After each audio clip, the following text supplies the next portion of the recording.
ហើយយើងក៏កំពុងពិចារណាហើយសូមនិយាយទុកជាមុនថាលទ្ធភាពនៃការបិទមិនឲ្យនាំទំនិញថៃចូលមកប្រើប្រាស់នៅកម្ពុជាគឺជាលទ្ធភាពខ្ពស់ប្រសិនបើព្រំដែនមិនត្រូវបានបើកឲ្យដំណើរការឡើងវិញហើយសូមអំពាវនាវចំពោះបងប្អូនប្រជាពលរដ្ឋខ្មែរគឺត្រូវនឹកនោះ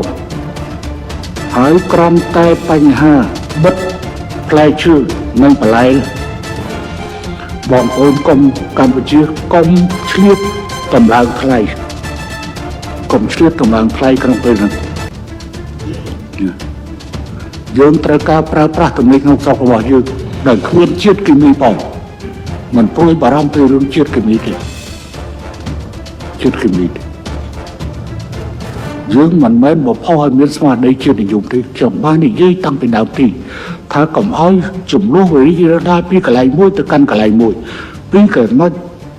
ពីវិស័យមួយទៅកាន់វិស័យមួយទៀតប៉ុន្តែបែរជាខាងនោះគិតស្មានថានេះជាចំណុចខ្សោយរបស់កម្ពុជាខុសហើយអ្នកគិតខុសហើយតែធ្វើឲ្យរីករាលដាលទៅដល់វិស័យដទៃក្នុងនោះមានវិស័យពាណិជ្ជកម្មនិងការដឹកជញ្ជូនឆ្លងកាត់របស់ប្រជាពលរដ្ឋអ្នកពិតជាយល់ខុស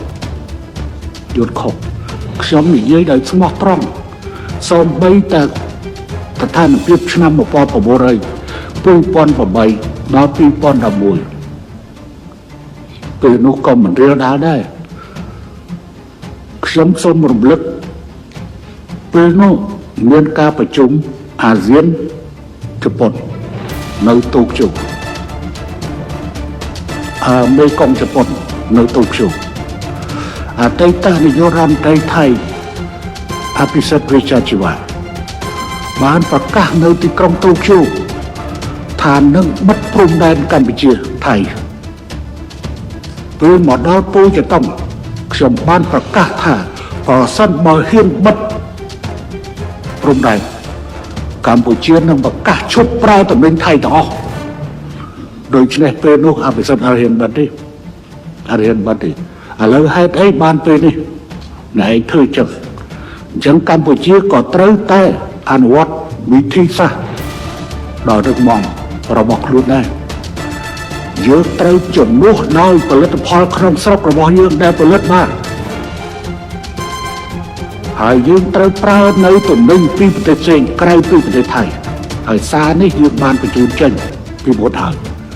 ក៏ប៉ុន្តែយើងសូមបញ្ជាក់ឡើងវិញទាំងអស់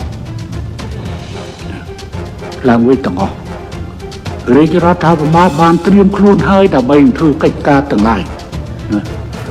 ហើយកាត់បន្ថយទាំងអស់នៃការពឹងពាក់ពីសំណាក់ថៃ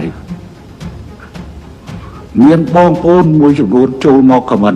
ជាពិសេសនិស្សិតថាពួកខ្ញុំយ៉ាងម៉េចខ្ញុំសូម5ទៅបើគឺបន្តឲ្យរៀនបានគឺរៀនទៅបើត្រឹមមិនបានទេត្រឡប់មកខ្មែរវិញមករៀននៅស្រុកខ្មែរវិញមកដល់មានអាហារូបករណ៍រៀននៅស្រុកខ្មែរខ្ញុំបើសិនជាក្រសួងអប់រំយុវជននិងកីឡានិងខាងរដ្ឋាភិបាលមិនអាចទទួលខុសត្រូវបានខ្ញុំជាអ្នកចេញលុយឲ្យរៀនខ្ញុំយកការទទួលខុសត្រូវទៅលើបញ្ហាហ្នឹងបើសិនបើគេធ្វើទុកបុកម្នេញនៅក្នុងពេលដែលកំពុងសិក្សា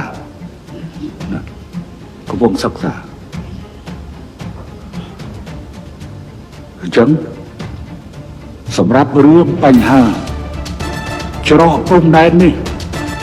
យោធាថៃជាអ្នកបិទយោធាថៃត្រូវតែបើកខ្លួនឯងបន្តទៅកម្ពុជានឹងសម្រួលឲ្យដូចដើមវិញនោះជាការស្រេចហើយប្រើពេលត្រឹមតែខ្ញុំថាឲ្យអស់កន្លះម៉ោងជាប់ហើយគ្រាន់តែចេញប្រកាសរួចហើយច្រកព្រំដែនបើកពីម៉ោង6ព្រឹកដល់ម៉ោង10យប់ពេញទៅវាជាការស្រេចហើយជាប់ហើយប៉ុណ្ណឹងនោះ